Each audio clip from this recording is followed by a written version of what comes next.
So I must admit that I finally jumped on the bandwagon and decided that I have to watch my Unorthodox life to know what everybody's talking about and to see really where I stand, what I think, what I feel. And there's just way too much to unpack. So I'm not going to talk about all of it now, but so much has been said. And everybody's probably said everything. But something really stuck out to me when I was reading this week's Parsha that really connected. And I just couldn't get it out of my brain. So really wanted to share it. And I'll start by talking about that Moshe is speaking to the nation.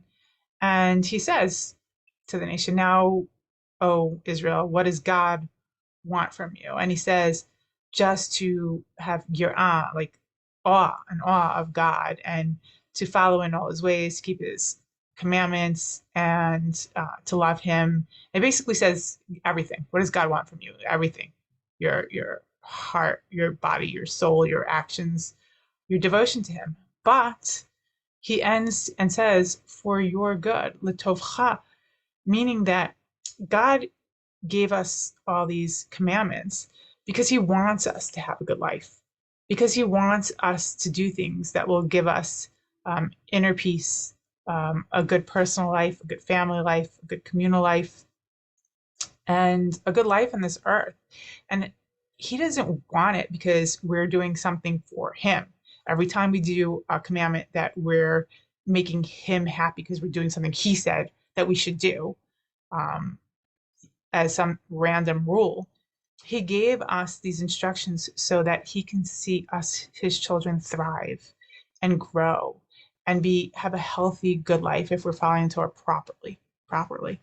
I can't say that enough. And how do I know this?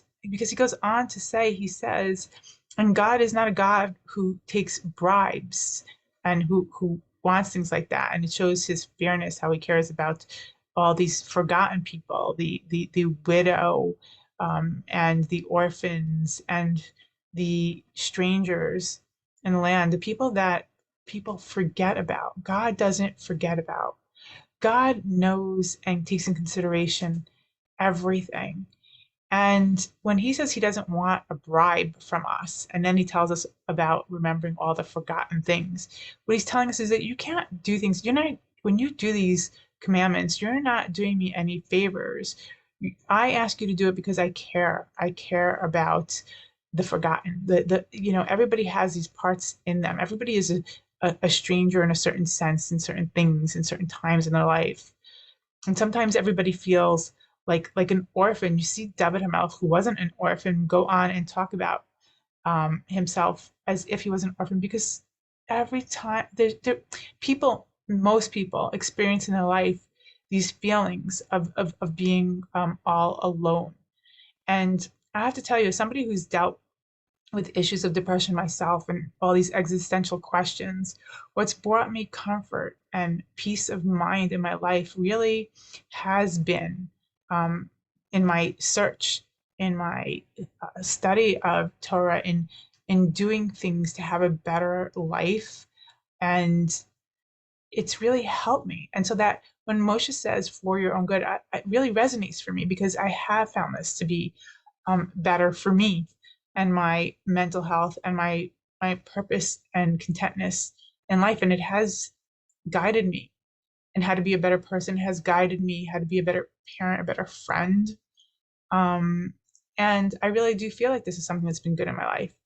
And Moshe goes on to say, when he's telling the people this, he says to circumcise your heart, meaning that the heart, we put these blockades on our heart, I think, that come from our mind, and we cover it up. We cover up the heart, and we don't let what we know deep inside to come through.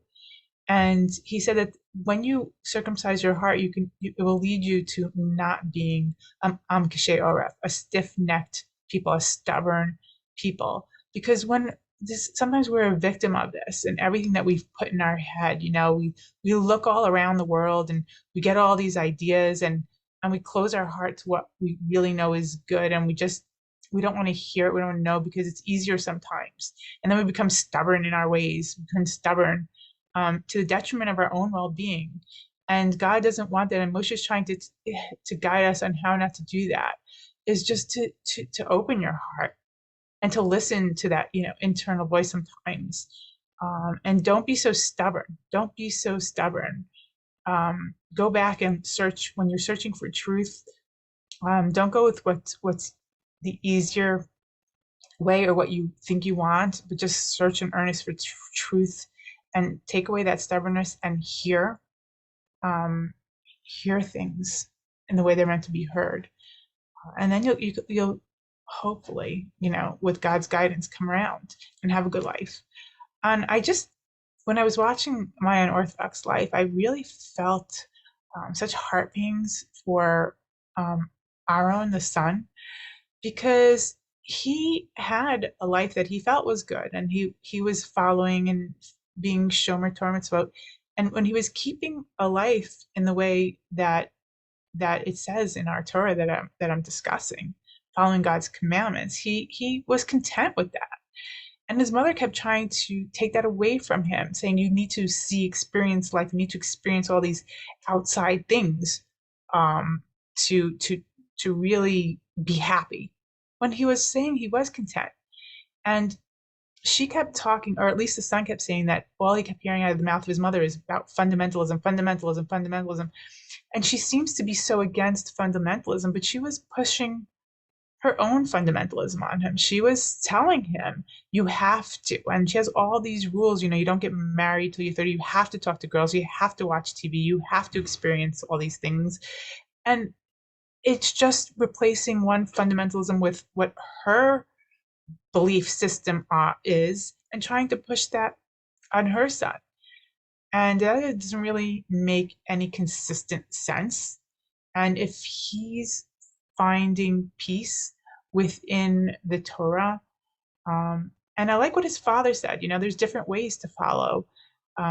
She was seeing this fundamentalism, but he kept saying there's a lot of leeway, there's a lot of room. And I find that if you don't worry about what other people think, there is a lot of room.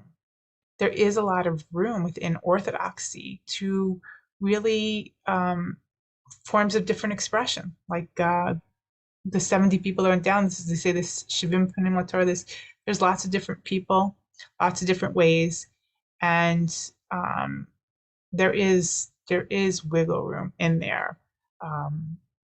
way before you get to very fundamental these fundamental oppressive things that the mother's talking about. And I just think that we have to keep that in mind. We sometimes forget. We just hear everybody saying how we're so brainwashed, and there's all this,